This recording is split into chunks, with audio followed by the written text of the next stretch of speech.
Introduce yourself, please. My name is Vicky Bailan. I am 35 years old. I've experienced work before in Saudi Arabia for finished contract in 2 years. Vicky, do you have kids? Yes, I have 2 kids, 1 boy and 1 girl.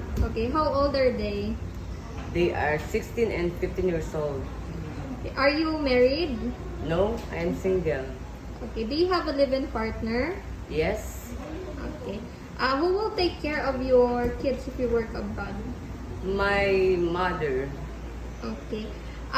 So you work in Saudi Arabia for 2 years, right? Yes, ma'am. How many family members did you serve? 10-member family. Okay, was there a small child or newborn baby in the house? Yes, ma'am. Were you the one who's taking care of the newborn baby and the kids? Are you the one who's taking care of Yes. them? Okay, what else were your duties? I am cooking, cleaning, and caring the children. Okay. Why did you choose Malaysia? Why do you want to work in Malaysia? Because I want to experience work in Malaysia. So if you work there, what do you prefer to take care? Small children, newborn baby, elderly, or disabled? I want to caring the small children, the baby children. Okay. Do you have long patience with kids? Yes, Okay, so if you work there, how many day off would you like to have?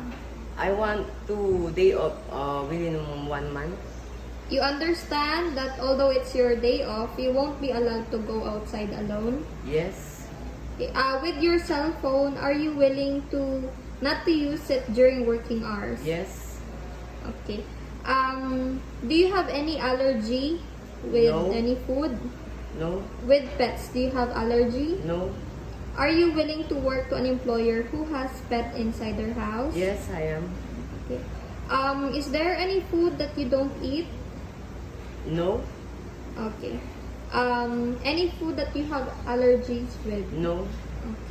How long do you plan to work in Malaysia?